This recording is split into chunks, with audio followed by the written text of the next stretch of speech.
nasa abroad na rin ngayon. Marami na yun, sir. Kaya excited. So, thank you very much, sir. Ay, thank you very much ha. Marami kaming teacher na dadalo. Yan, isa nga isinigil si Brian. Dadalo yan. Nabigyan ko yung invitation. Ano? Well, thank you so much. Eh, ngayon, katulad niya, sa biglang tingin, kahit ko nakasalubong ko ngayon sa bayan, ay, talagang hindi ko rin nakikilala. Kasi, nagbago nga, mga kalimitan ay lumaki, tumaba. At saka, nag-improve. Nag-improve ang mukha. Marami po tayong kapulisan. Oo, nag-improve. Tumaba pati lahat. Tumaba, oo. Yan, katulad nyo, yung section 1 nun, yung mga NF, tanda ko yung sila San Victore, si Gerald Salazar. Yan, apat ang naging doktor dyan si Rondilla, at saka si Pereras, yung maliit. Na napangasawa ni Yulde, napinsan naman ng aking asawa. Ayun, yung balita ko yun sa St. Luke's. Nung nakaraan, nagpatingin ako ng anak ay naroon eh. Si Gerald naman, yun, naging nandito na, pero nasa UST noon, kapatsikap din ako ng anak noon. Pag minsan ay nasasabihan ko pang, huwag na i-confine Gerald, kung yun lang ang iyong findings at sabihin mo na sa akin sa Lucena. Kasi magagastusan pa ako dito sa UST. Kita niyo po, very convenient. Kahit sa akin pumunta, kaya ng bahay, meron kayong mga architect. Abay, oo. Ay, meron nga akong mga eskwela, mga embalsamador. Ate, sir! Meron ba nasa punerarya? Pagdating ko sa sementeryo, di na ipaglibing ako kasi nasino. Hindi ko matandaan mga pangalan. No? Ganito sabi, sir! Sabi ng mga kasama, aba sir, mula sa punerarya, pati yung sepulturero, may kilala ka. Aba gaewa, all walks of life. Ano lahat. Mga natatandaan ko sa Bag 84. Tayo may siksikan dito sa maliit na room. Dito, sa may kalapit ng gym na rin. Siksikan, kaya nga madaling makakopya yung iba. Kasi walang pag-itan. Eh, sabi ko po sir sa interview ng last time, 15th anniversary, magagaling. Aba, magagaling naman talaga.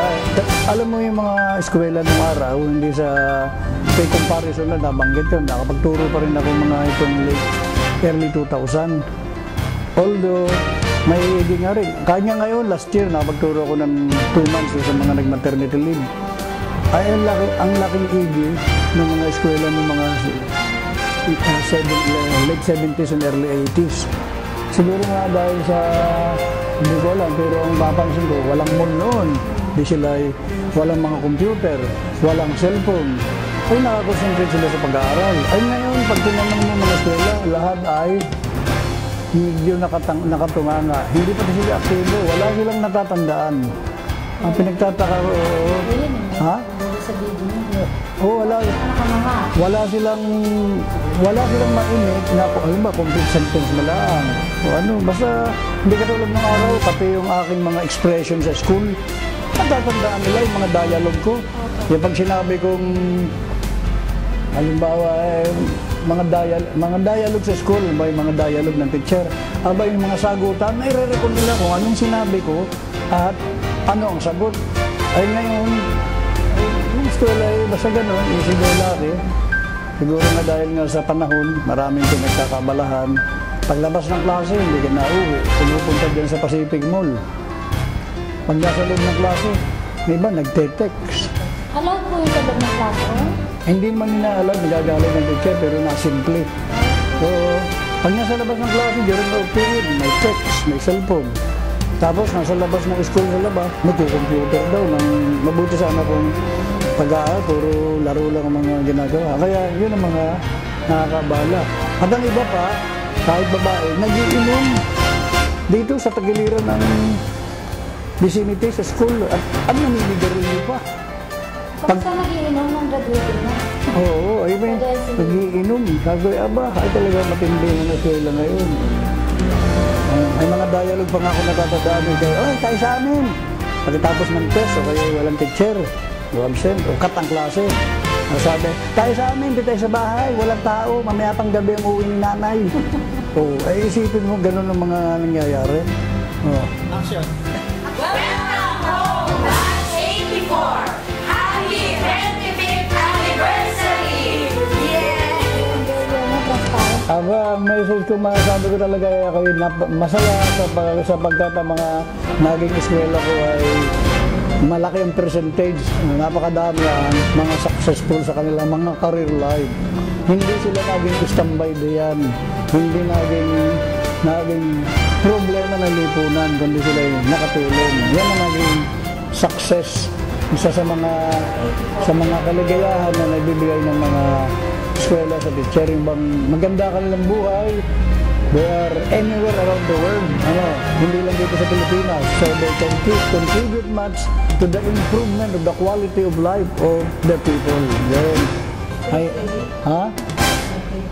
Oo, Batch 84. Yan, matatalino talaga ang Batch 84 kahit hindi Section 1. Kahit hindi Section 1, hawak ko nun may LGB, EW, NF, DA po. DA, hawak ko ba ang DA? DA, meron pa kaya, PF? PF, pare kay PF, yun ang mga lagi kong kayuto, yung mga teacher na yun. Kami yung lagi yung magkakasama, halos hindi kami naghihiwalay na mga teacher. Nakakalagod na ngayon iniwan nila ako dito, nagsialis na sila, ako naiwan, siguro ako bata-bata ng konti. So, wrap it up, sir. Ha? Ano po last word? Last. Anong masasabi? Congratulations sa Batch 84. Alam kong hindi pa nadating ang reunion, pero parang nakikita ko na napakasaya ng reunion. Sapagat ang pakiramdam ko well prepared. Hindi ko tulad ng iba. Ito yung comment bigla na nag-reunion na hindi namin alam. Ari matagal pa. Si Warren Tiambao lagi niya naparito, isa sa mga active coordinators. Although siya pala. Kaya pala si Warren ay hindi ko eskwela noon, pero tigil din siya sa school. Kasi gawa nga ng kanyang pagsasayaw noon. Ayun. So, magkikita-kita po tayo doon. Oo, magkikita-kita tayo sa Sabado. Kumbidado ko yung nasabi ni Warren, baka daw ito reunion ng mga teacher at hindi reunion ng Batch 84. Sabihin mo, natutuwa ang mga teacher ang binigyan ng invitation. Ay dadating kami during lunch time. Hindi naman kami tatagal masyado, baka kami makasira ng reunion.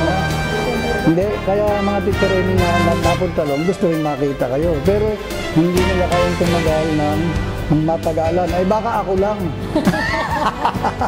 Kasi noong una, nag-reunion sa malayo. Dahil kayo uwi na ko, hindi nila ako inihatid. Madaling araw na hindi ako ihatid, huwag kang umalis. Ayun, ay madaling araw na ako pinaalis. Ari ba'y kasabay mo si Glenn Lucero, Ay, ari na nga yung doon kayo nag-reunion sa dito sa subdivision sa Southridge ba yun?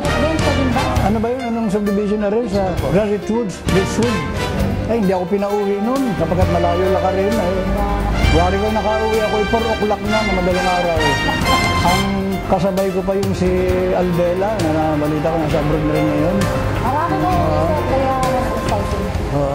So, thank you very much, sir. Ay, thank you very much, Marami kaming teacher na dadalo. Yan, isang isinulis Birayin, dadalo yan. Nabigyan ko yung invitation. Thank you so much.